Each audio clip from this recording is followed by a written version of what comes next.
Hello, everyone. Dr. Christine Smith back for a really cool session today with Dr. Andrea Prue, who is a specialist in optimizing fitness and exercise and doing it around hormone cycles and understanding the nutrition behind it and how to do proper recovery. So I'm going to go ahead and invite her on here. But I think this is a really important topic because a lot of people don't know that. And for women, that is especially true around certain times in their cycle. So I'm sure she'll have some interesting comments on that as she joins us here. Hello, Dr. Andrea. How I'm are awesome. you? I was just outside in a tank top, which is new for weather for where I am. I agree. I was doing the same thing today. My body tends to be so happy when the sun comes back, and then usually by the end of the summer, I'm ready for snow again. But right now, I'm excited for the sun. I agree. I agree. It is, yeah, But yeah. The ski, I could maybe skin in one more ski. We'll see. We'll see.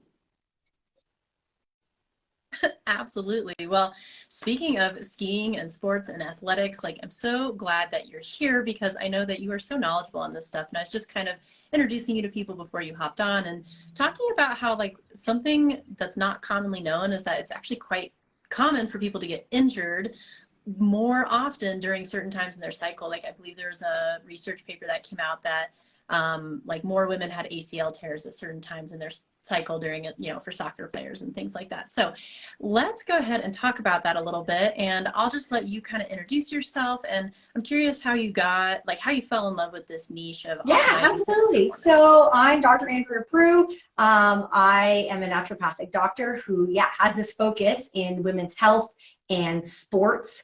And I don't call myself a sports doc because I like to see the bigger picture beyond the tennis elbow.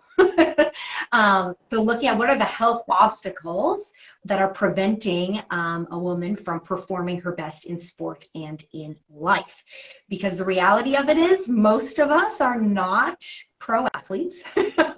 And so we need to perform in life, right? We have to come home from the gym and unload the dishwasher and not yell at other family members because they did not unload the dishwasher.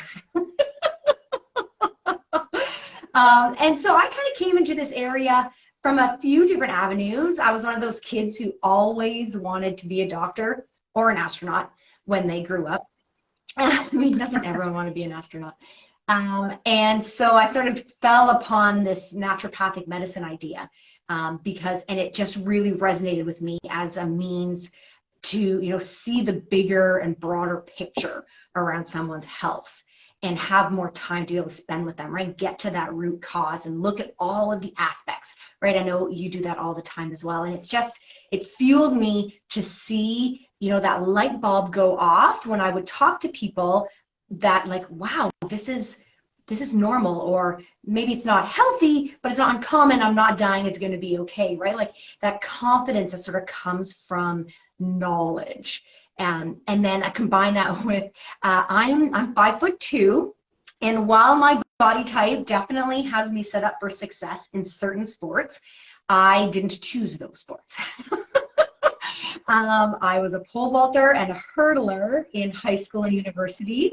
Yeah, and we've talked about that for sure. And like, it really hit home one day. I was in university. I was running in a big meet down at Cornell, and yeah, it was stress and excitement. And I forget how I finished in my race. It's irrelevant. But my teammate said, "Wow, you're the fastest of the short girls." I mean, that's just the way it is, you know? They don't give a podium place for that, but it just, like, sadly. And so I think it was just from this desire to want to succeed, being a little bit competitive, and knowing that, maybe I don't have certain physical attributes or access to certain equipment or coaching or what have you. And so what can I do that's within my control to excel in the sports that I'm choosing? Because pole vaulting is really fun. And now I'm into ultimate frisbee. So to your ACL comment, and And yeah, I want to excel in the sport that I choose to do. And I'm going to use my knowledge medically, professionally, clinically to do that for me and for everyone else. Absolutely. No, thank you for saying it that way. I really, really like that. And, I work with a bunch of CrossFitters and am an athlete myself. And then, there are these funny things that happen in life, or like maybe you go through a stressful event or like a toxin exposure or something happens in your life, and it can actually make your connective tissues weaker. And so that's like something I have dealt with myself. And then there's this weird identity crisis, especially when you used to be like a heavy weightlifter, and then all of a sudden you can't do those things in the same way. And so now I've really had to listen to my body more and honor it more and acknowledge that at different times it can do different things, and really learning to speak the language of the body. And like my niche is chronic injury recovery and like chronic inflammation recovery, because I wasn't listening to my body and was being defiant and kept going back too soon and going too hard and doing it at the wrong times and kept re-injuring myself, which is how I learned way too much about the body because you only learn so much in doctor school, and the rest of it is the school of hard knocks.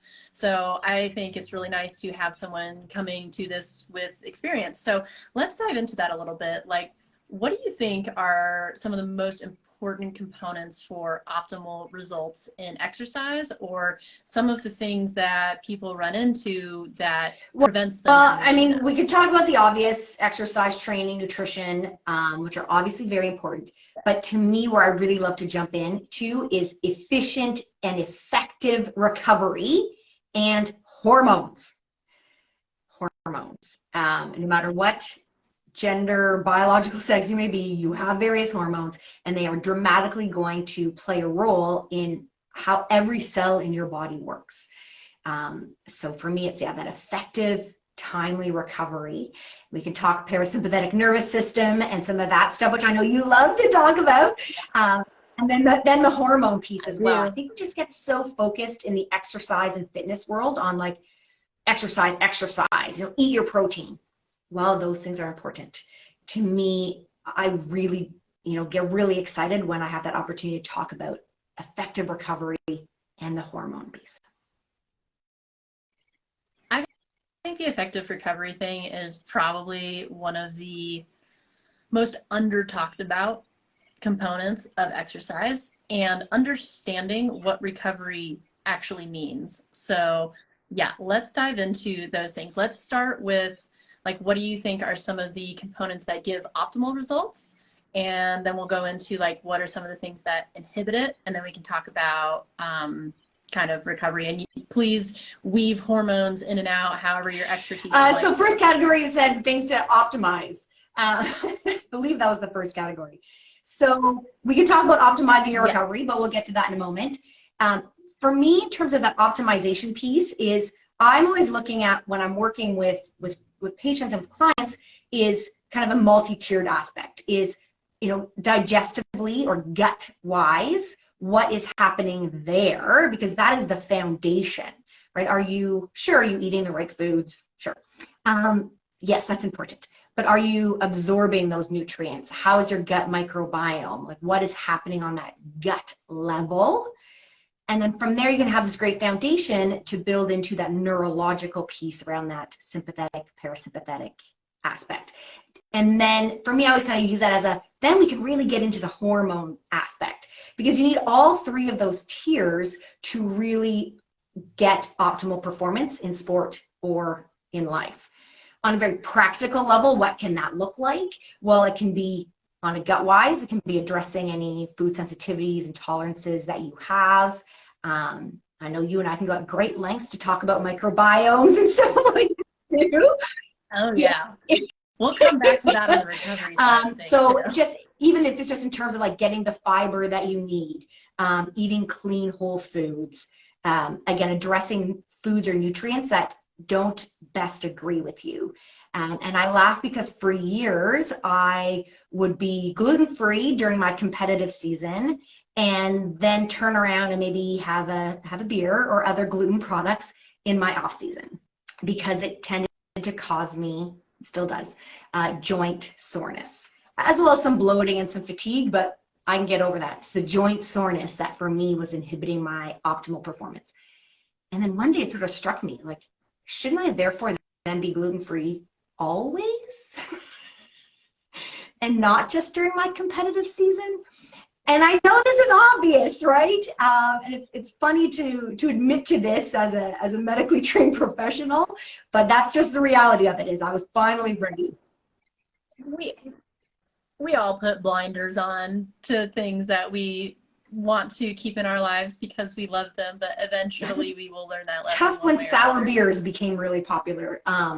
But I actually came across a great article, and I should forward it to you, looking at how about 40% of people with gluten intolerance, their main symptoms or presenting symptoms are actually more neurological or pain-based, and not necessarily I'll say overtly gut-based, because I'm sure with a proper discussion we would extract gut-related information. But and I was one of those people. Like it was really the pain, the pain part, and getting rid of the glutens help with that. So in terms of optimal, looking at what are your food sensitivities, what is causing that inflammation, that irritation, and obviously whole foods on that practical piece.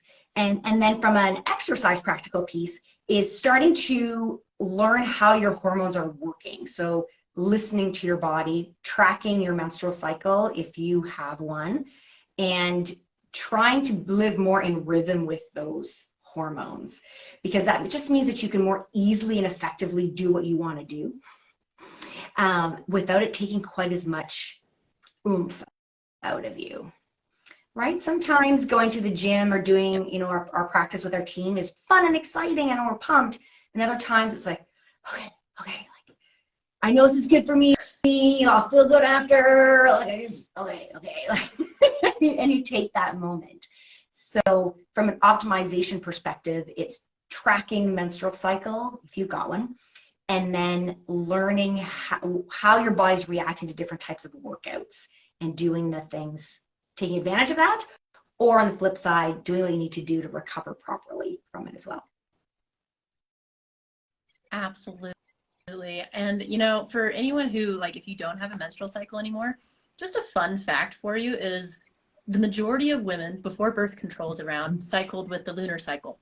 So even if you don't have, like, if you're in post-menopause or anything like that, you still kind of cycle with the lunar cycle, and men kind of do too. Like, men have their own hormone fluctuations. So that's just like a fun thing that you can know. Like, a new moon is a really great time to rest and kind of cleanse yourself and replenish. And then the full moon is a really great time for like projects and going forth for things. So, and then I saw a question earlier, and they were asking, like, how do you know when to do different exercises with different things? So I think maybe we can address that, and then that'll probably blend beautifully into the what do people run into with like lack of energy or overextending themselves, for sure. Then we can go into recovery. So I will say that in terms of the research around this idea of timing exercise and being in rhythm with your cycle is still fairly new, right? Like it's less than 7% of sports performance studies are done on women or people with vaginas and cycling female hormones. So the bulk of the knowledge we have isn't specific to women. So this is still an emerging place, and I'm really excited to be part of this like new wave of looking at what is that female hormone component. So right now what we're discovering is that oddly enough, during our period is actually when we're often more primed to do more intensive workouts. And I say oddly enough because a lot of women are, I should say a lot, some women who are, say like, oh, my uterus, like I'm feeling crampy or bloaty or unwell in some capacity. And while that can also be true, internally our hormones are at a lower level, estrogen and progesterone are at lower levels. So they're actually setting us up well to do intensive workouts, whether that be lifting heavy or doing your sprint intervals, or adding a longer workout or possibly a second workout based on your schedule. So actually during our period and even right up to ovulation, which in theory is the 14 days after we start our period. I say in theory because we all know no one's a textbook menstruator. And then around ovulation, where we've got a great estrogen spike, which really, really, really sets us up to lift heavy, to really get those hypertrophic, like anabolic aspects of estrogen. And I know we will come back to that estrogen spike when we talk about recovery. And in the second half of our cycle, so that kind of 10 days before our next period, we have more estrogen. We have estrogen comes back with progesterone. And while we can still compete at our best, while we can still get personal records, it might just take a bit more recovery in that zone. So I don't want to dissuade anyone from a really intensive workout they have scheduled 3 days before their period. Or a friend once texted me asking me for the advice, and she's like, oh my God, my marathon is 3 days before my cycle. Like, I'm doomed. You're not doomed. You're not doomed. You just have to set up more recovery around that to ensure a great performance. So it's more recovery. Excellent. No, I really like that. And I mean, I always love talking about physiology on this channel. So just like to your expertise, can you speak a little bit as to like why that is the case from a physiological aspect? So in terms of that, those like 7 to 10 days before our next period, before a period, both estrogen and progesterone are rising, and they're at their kind of highest for the cycle. And then they come crashing. If you're not pregnant, they come crashing down, and that's what causes the very mild inflammatory reaction that causes the shedding of the uterine lining, and that's what we call a period.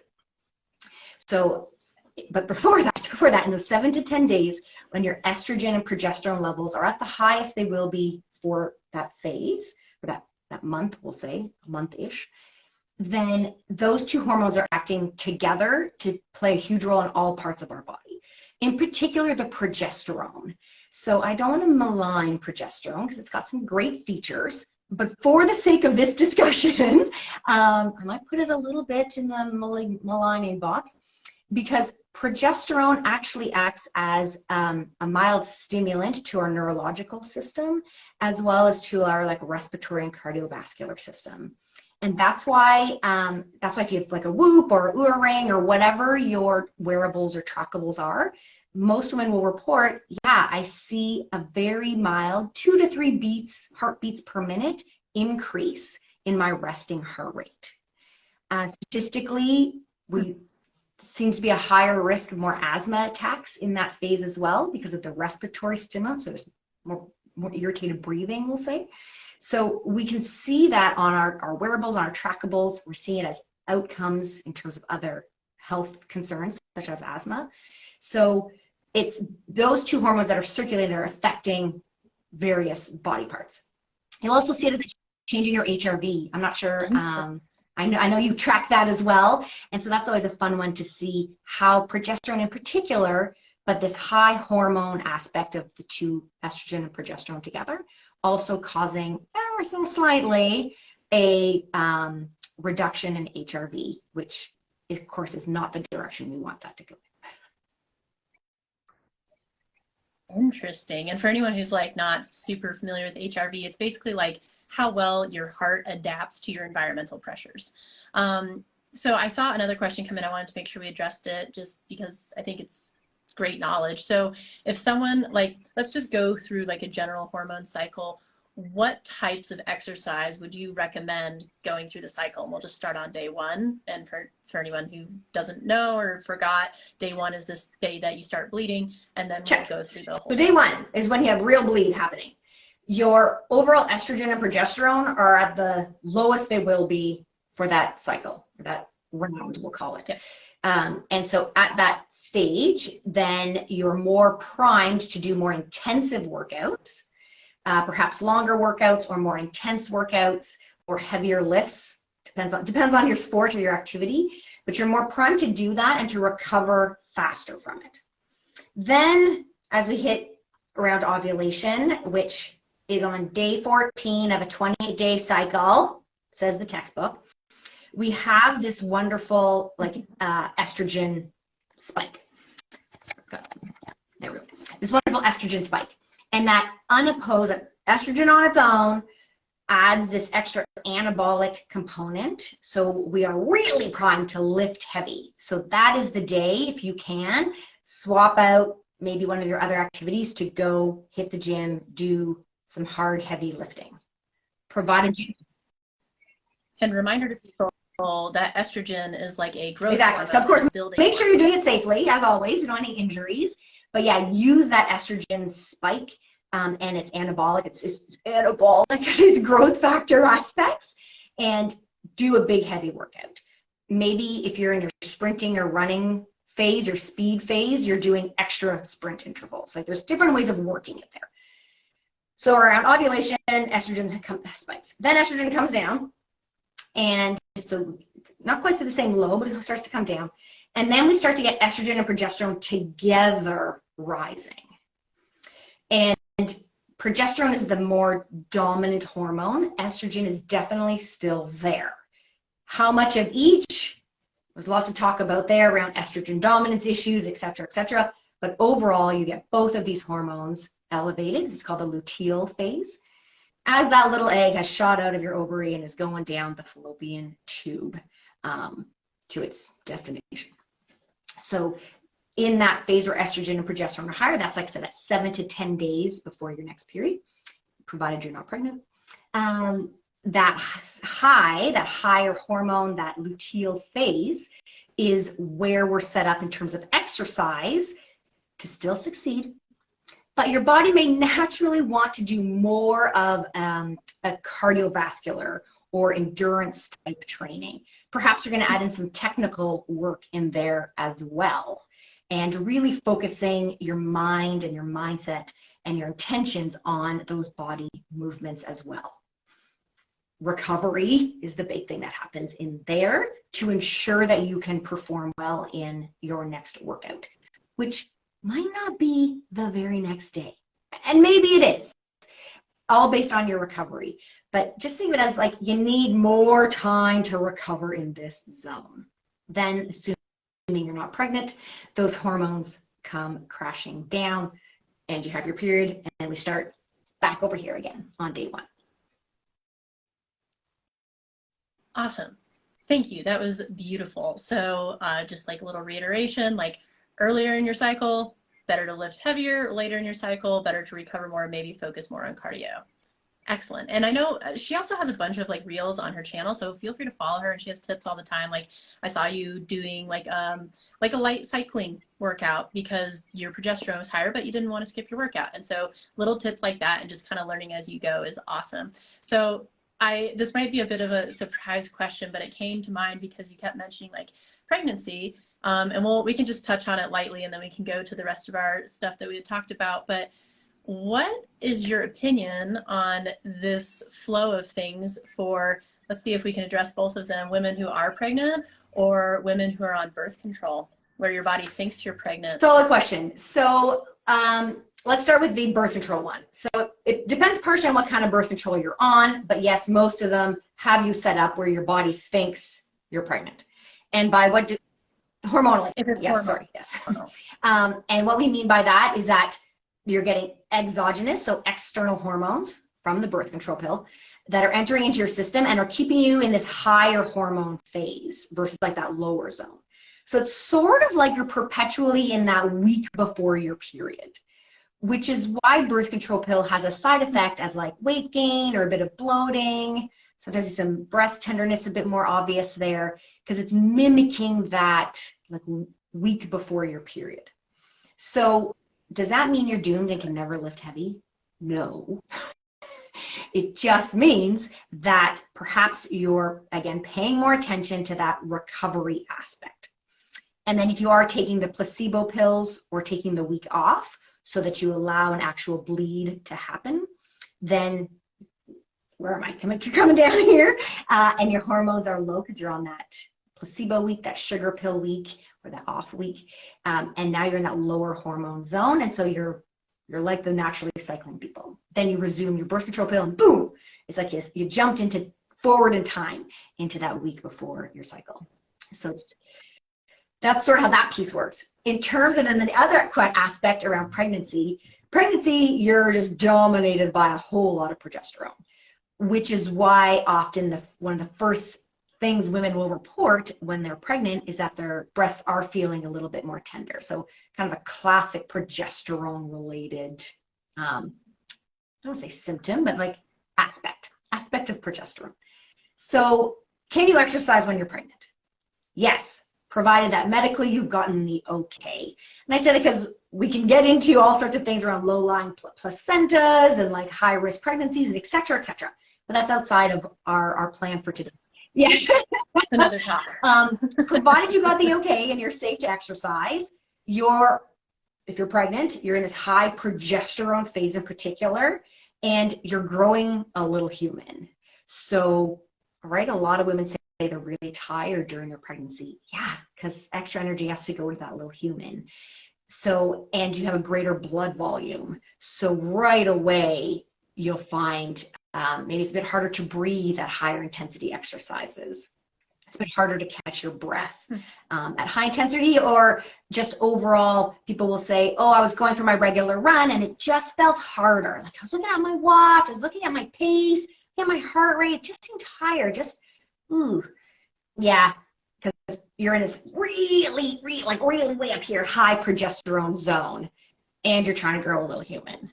So listen to your body, and maybe you just have to take a few more breaks, and just be more mindful of that heart rate. Again, speak to your healthcare provider that you're seeing, so you can get that okay first medically to do some of this stuff.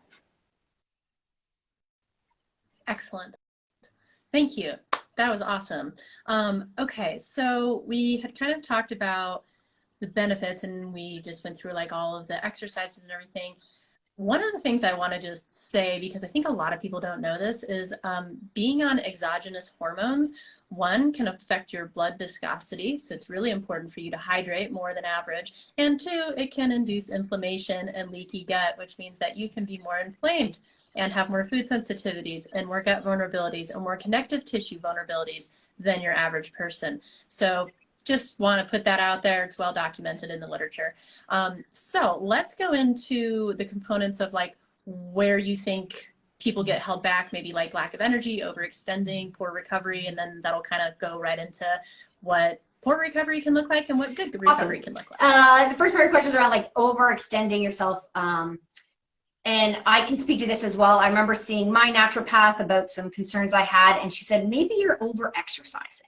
And I was like, what? I'm not an elite athlete. Like I'm not exercising every day. I would love to, but I don't necessarily always have the time, right? I have a day job and other responsibilities. Sure, I'm a competitive ultimate frisbee player, and yeah, I've traveled internationally to play for Team Canada, yes, but I'm not a paid athlete, right? So this mindset piece around like, well, I'm not a paid athlete, I had to pay my own jersey as Team Canada player. Yeah, like mediocre success as a hurdler. And so it just kind of blew my mind to think of myself as maybe being someone who's overexerting, overextending, or overtraining. So I'm like, I'm still getting my period. That's a classic sign of overextension.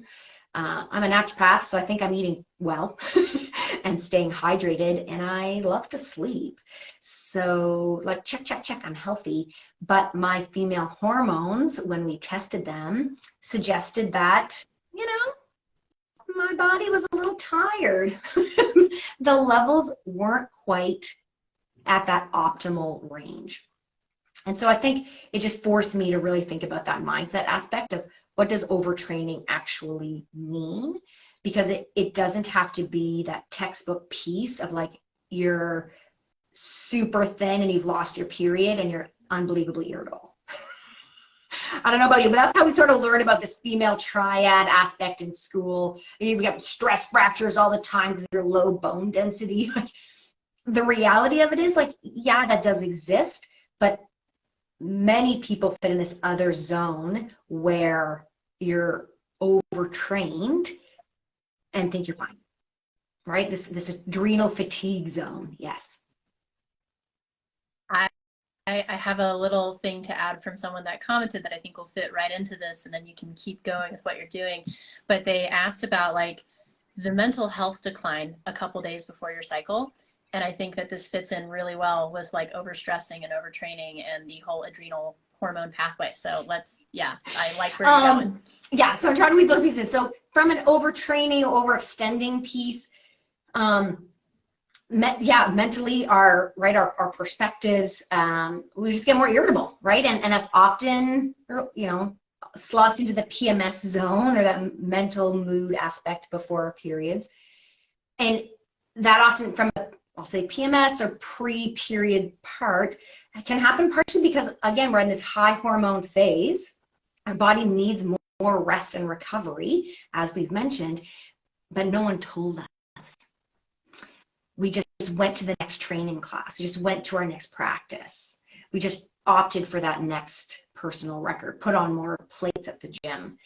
And we overextend ourselves and then find ourselves like, I don't know why I'm so moody.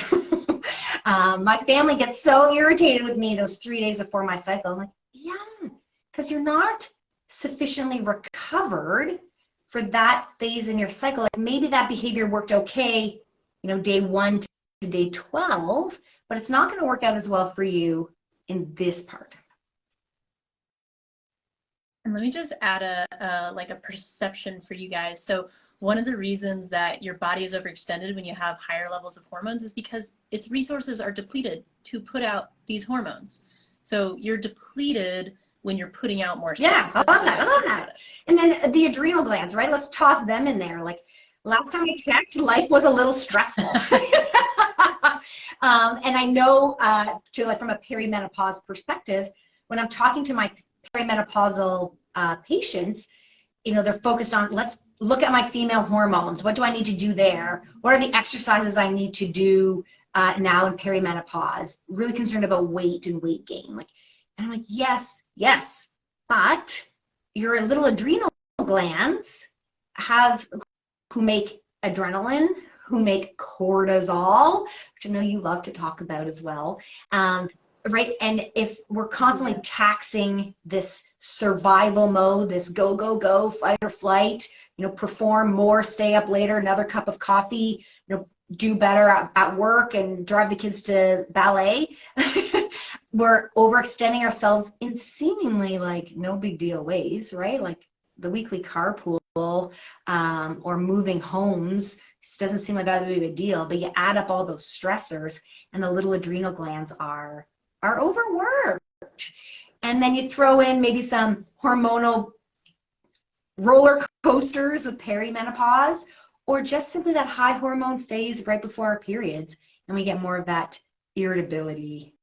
Yeah, just a few other pieces in there. Can I touch on like the biochemical cycle that we were talking about? So for anyone who's like not totally familiar with this is also why the protein thing is so important. Protein has a lot of the amino acids that we need to build these molecules. And so the reason the adrenal glands play such a huge role in this is because, okay, so let's say that you haven't heard this podcast yet and you're exercising a little bit at the wrong time and a little bit too hard. And then let's say you're also a parent and parenting is tough and it's really stressful and your kid is giving you a super stressful week. Like sometimes they just give you a stressful week. Let's go with that. And then you're like having all these responsibilities and you're taking care of other people in your life. And then let's say you you kind of tweak your shoulder in your workout because you're already starting to like overtax your body. So now you're dealing with like this minor injury, you're dealing with emotional stress, and you're dealing with your physical resources being taken. So your adrenal glands, and let's say you forget to eat that day and you drank coffee that morning. Perfect recipe for this, right? So this is how we like totally press the adrenal glands and slam our foot down on the gas when we kind of have an empty tank. And when we do that, our adrenal glands put out cortisol, we go through an inflammatory process. However, when we put out, it's not just cortisol, it's also like adrenaline and norepinephrine, and the building blocks for those are things like tyrosine. Tyrosine is also a building block for dopamine. Dopamine is your happy, like motivation, like get stuff done, initiate tasks, neurotransmitter. And when we're doing this, and like depending on your genetics, sometimes you break things down differently and your neurotransmitters pull from different areas or detox differently or hang around longer or shorter. That's all individual. However, if you are stressing your body, you're producing more of these adrenal hormones, but your adrenals are already really tired, not only are your adrenals having a hard time doing it, but you're now depleting your resources from being able to make your neurotransmitters. And tyrosine is also the building block for your thyroid hormone. And your thyroid hormone has everything to do with your cellular metabolism and the ability for your body to put out energy. So this is how all of these things are interconnected. Oh, and the other component of cortisol is that it is a steroid hormone, which is the same building block as your sex hormones. So when you're super stressed out, you steal from your happy hormone, you steal from your thyroid hormone, and you steal from your sex hormones. No wonder you feel depleted. So let's go from there. Yeah, let's and outside of that, like, good recovery. I see a lot of women, especially when we talk about the perimenopause gang. I should say that any person can suffer from low libido. It would seem perhaps that perimenopausal people are more open to talking about it. And back to this idea of like stealing resources, including those sex hormones, like, and thyroid, right? If your thyroid's not working optimally, then libido is going to be affected as well. So yeah, I just want to add that in because yeah, it's not always just about like the testosterone for muscles and estrogen to grow muscles and reproduce. It's also about like the part that comes before the reproduction. Yes, absolutely. But you wanted to touch on recovery, and I definitely don't want to miss on that because it's so essential. I think it's really interesting that someone will say to me, I just sat in front of the TV with Netflix, and that's how I recovered. I just zoned out. Yeah, it's not only rest. And I'm like, other things too. Okay. And we're so anesthetized, dulled, whatever the word is, dulled, numb to the action that is on TV. Like it, and I don't mean like, you know, TV shows that are violent and stuff, but I just mean the constant changing of the image, the lighting, the perspective, right? You're looking at me, talking to me, we're looking at you, talking to you. So TV is designed to keep us stimulated. So if you think you're lying on the couch watching your favorite show, even if it's a boring drama, it's still stimulating to your neurological system. Same thing. Yeah, so when I say like effective, timely recovery, I don't mean sitting on the couch watching TV or doing the latest power hot yoga.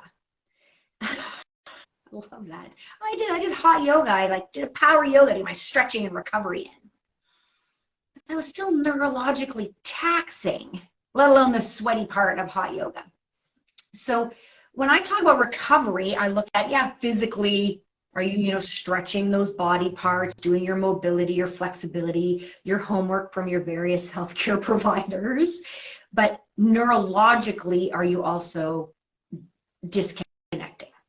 Which can be really, really hard because we assume it's watch TV or fall asleep. Boom. Yeah, and that's a whole other rabbit hole of nervous system, sympathetic nervous system, etc. So, but I want to keep it, an easy, bring it home for everyone watching is, okay, well, what are those aspects that you can do to enable that calm, which maybe is not a 20-minute meditation, because your nervous system is in hummingbird mode, I call it. And getting you to sit down quietly and meditate for 20 minutes is so far from where you are as a hummingbird neurologically. So I'm like, take it in little steps, right? Maybe it's 4 solid breaths, or doing some box breathing. Maybe or even just like a walk outside. Yeah, just go for a walk. Without necessarily scrolling while you're walking. And if you can manage it, don't listen to a podcast unless it's ours. And try to, disconnect. And so that, to me, that's the biggest thing. The biggest overlooked aspect of recovery is the neurological aspect. 100%, right? Get that electrical input unplugged. And so, or it's like, how can we get your nervous system to a place where it would feel similar to if you were like laying on a beach reading a book? It depends on the person. It could be going outside, right? Like you mentioned. It could be finding your favorite corner in your home and sitting and doing a guided meditation or a silent meditation or a body scan. There's some fun breathing exercises that exist out there as well. And I find that often resonates really well with active people or athletes, because we're so used to or trying to listen to our body and be more mechanically oriented. So this idea of like picturing your diaphragm breathing along with your pelvic floor, just another discussion, but using the breath to stimulate the vagus nerve, which is of course the main nerve, yes, of the parasympathetic nervous system, or the rest digest, or I call it the rest digest, have sex and recover system. The things you do in the cave, you know, I'm resting, I'm digesting, I'm sexing, or whatever, flirting. I love it. No, that's great. And I like that you touched on like basically like vagal toning is like another term for it, right? So it's the idea of like how can we calm our system, and everything that she just mentioned works. But I really agree with your point that it's like it depends on the person. For some people, cooking is like really relaxing. And if cooking is relaxing for you, that's awesome. Like double whammy. You're also nourishing yourself. Cook healthy things, put love into your food, relax doing that. Sometimes putting like music on in the background. When I am trying to rest and recover, I try to do instrumental music. There's something different about music without words that helps your system to recover in like a gentler way. And so like I really like that for myself. Sometimes I'll read, but I have a tendency to read sciencey things, so it's not always like the most relaxing thing, which is why I like to walk. Like I try to do a walk once a day, or just like she's saying, just breathing and like focusing on your body and bringing your attention inward and just being like, huh, body, like what do you need? Oh wow, my shoulder is a little bit sore, or like I feel this fullness in my legs. I wonder if, all right, let me just like breathe into that for a second and see if it changes and shifts. And just like taking that mindful moment with your body, whether or not it's like what you think of as meditation, that is a form of meditation. It's just like mindfulness and being present with yourself. And that's a really nice way to kind of reset your system. And then there's like the very like, I'll say the flip side of that, the very like stereotypical, well, make sure you eat and drink your fluids. Which are also the nourishment part, the physical nourishment part is also so essential. So something I'm always sure to remind my teammates and my patients is that there's a recovery window after workouts where your body metabolically is primed to try to refuel those energy sources, in particular glycogen synthase in the liver and in the muscles. Because exercise, even if you love it and it was super fun, is still a big stress to your physical body and your neurological self as well. And I don't mean, oh, because I played in a playoff game, neurological. I just mean like you're making your neurological system work more. So regardless of how much you loved the exercise and maybe how great you feel after, it was still a huge stressor to your system. And so your body after the workout or the game says, all right, what if I have to do this again tomorrow? Or what if I drive home and there's a saber-toothed tiger in my house and I have to run away or fight it or protect my family? Right? You never know what's going to be around the corner. There's saber-toothed tigers everywhere. I believe they're called bills. Yeah. So your body in that window right after your workout is saying, I got to hurry up and refuel so that when I turn around and go home and find the saber-toothed tiger, I've got the energy I need to fight it or do something. That initial window isn't about like, ooh, winter is coming or the zombie apocalypse. I'm going to put on some extra fat just to be ready. Because everyone's afraid of that too. But that window is where you really want to do that effective timely recovery. And for women or people with female hormones, that window is only about half an hour, which means we're probably eating in the car safely.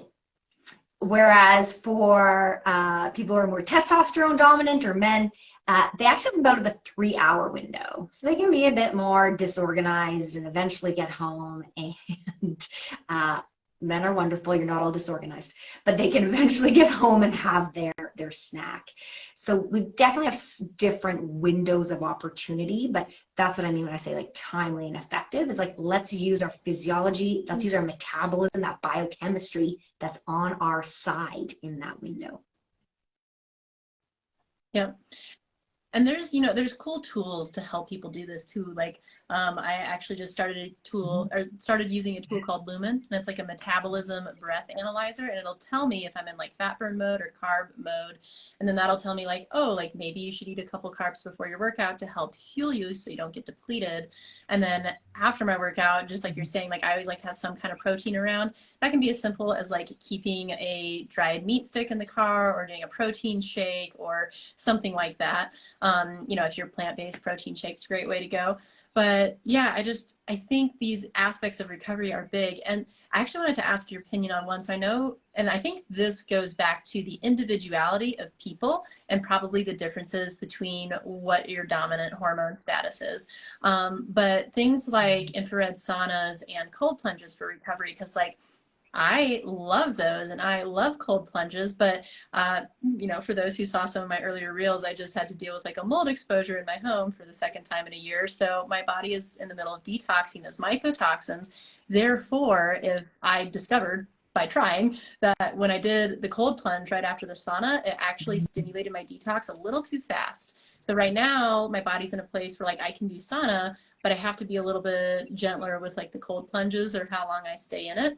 Whereas for some people, or like for men, and if they're like in a really healthy state, that can be like an awesome form of recovery. So just curious. Lots of things. I think two is looking at where you are in your hormone cycle, if you're having that menstrual cycle, because that second phase where progesterone is more dominant, our body temperature will go up a little bit more. So we can often be a bit more resilient to cold plunges and maybe feel a little less resilient to heat. If you're adding in something like a sauna, for example, or you might find your sweat rate changes a bit in terms of how long you're in the infrared. So there's that piece is maybe looking at where you are in your cycle or what hormones are more dominant, and therefore what might, you can still do either one. It's just which one feels more pleasurable is not the right word for a cold plunge, but which one requires less internal motivation to get done.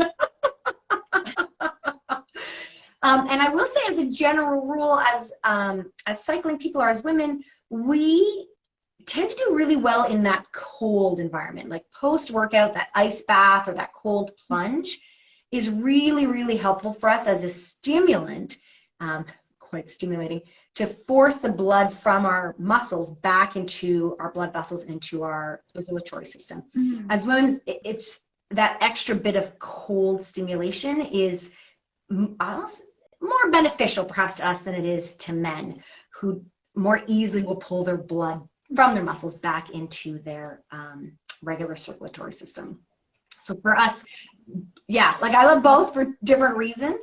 I'm definitely a fan of cold plunges and have used up lots of ice in many hotel rooms after tournaments and games and forced many people to get in. But everyone's tolerance is a bit different.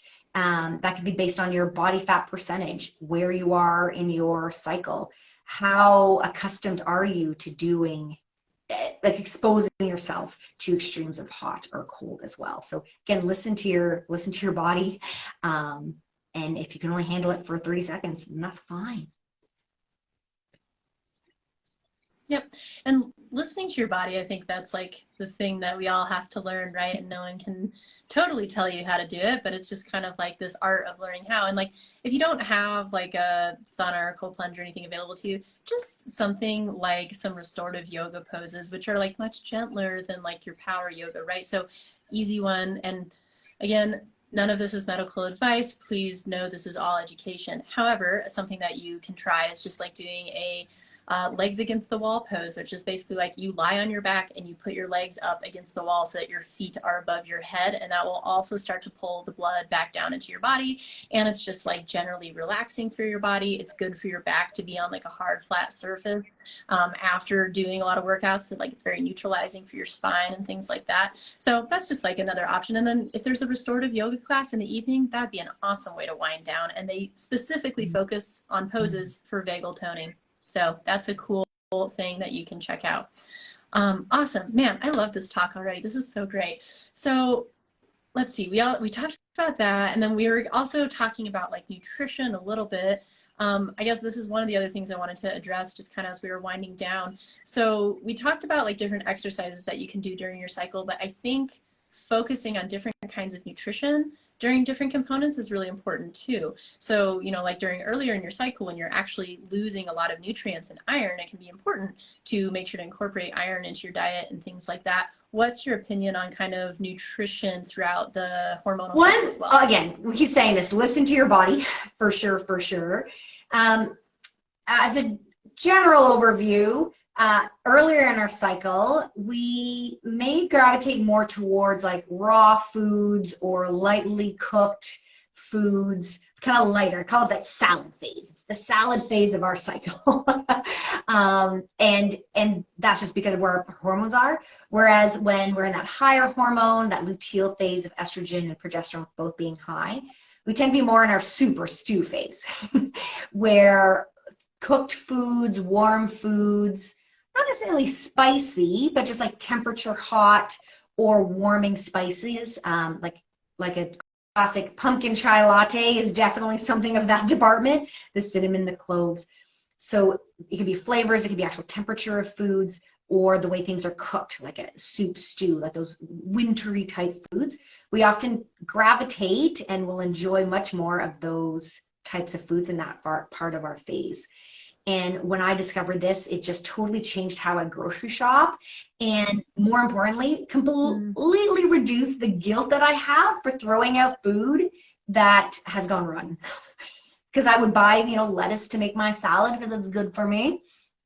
And in that week before my period, in that soup, stew, pumpkin latte phase, I just wasn't eating my salad. And then I would throw it out. And yeah, so then I just like stopped buying lettuce that week. But if you're living, so like this is the dead of summer and you're like that, Andrea, I love salads every day because it's so hot outside. Sure, maybe you're choosing like a cucumbers or melons are very cooling foods, whereas your peppers or your chilies, obviously spicy, those hotter types of foods. Or I would roast vegetables and throw them on top of my salad. And if I'm packing it for work, I would keep my roasted veggies in a separate container so I could heat those up and then toss these cooked and now warm things onto my lettuce salad.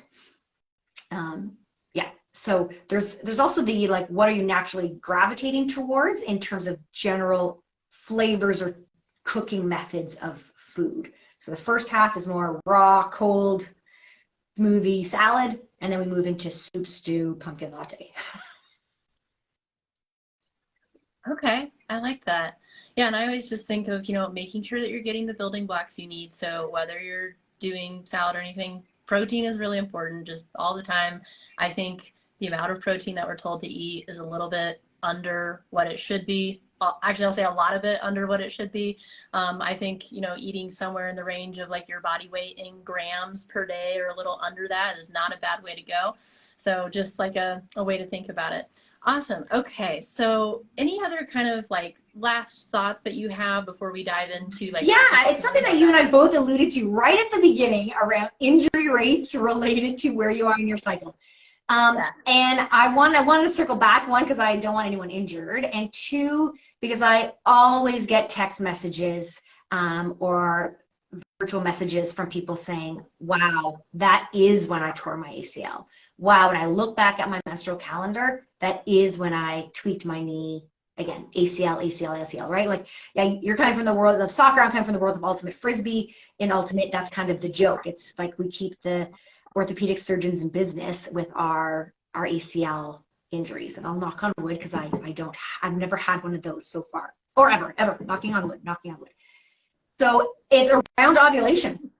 So when we have that unopposed estrogen spike, where I was like, yeah, you're primed to like build muscle, work hard, push. Yes, but because of that estrogen, we have more of that ligament laxity. So our ligaments are a little bit looser, which just offers a slightly greater risk around some of these types of injuries.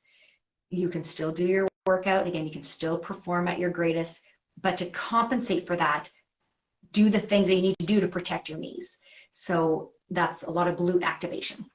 And when I exactly, so when I'm working with my ultimate team, we're a highly competitive team that travels around playing and podiuming when we can. Part of our warm-up is always a glute activation, because ultimate frisbee is the type of sport with the change of direction. We're just hard on our knees anyways. And I'm sure to remind everyone, okay, if you're on ovulation, do that again. Do another round of glute activation, or perhaps do, the lunges or the bridges or what have you. And then I always make a joke. And if you don't know where you are in your cycle, or if you're postmenopausal and you don't have a cycle, just do it anyways. It's good for you anyways. But the rest of you get a pass on this. So yeah. And I just wanted to say, there's a really big difference between warming up in the way she's talking about, completely focused on the muscle and seeing how much attention you can bring to the muscle, versus doing bridges and scrolling on your phone. You just don't activate the muscle in the same way, and you don't activate the neurology in the same way. So when you're warming up, focus on your warm up and it will pay off, I promise. Okay, so if people wanted to learn more about this, I know that you have a really cool opportunity coming up. Can you just tell us a little bit about it? Yeah. And where you would direct people? So, I love talking about this, and I know we're wrapping up, but I know we could both talk at great lengths about so much more here. Oh yeah, this could go on for hours, but I try to keep it to an hour and not overwhelm anybody. But if you want to know more, as you mentioned, I try to put as much science-based educational stuff and inspirational stuff in my social media channels. And I know there'll be a link as put up when we're done here today. But next week, I'm also offering a free masterclass called Cycle Boss, Cycle Badass. Yes, all about how to get exercise and nutrition in rhythm with our hormones to get the most energy, metabolism, and to perform best in sport and in life.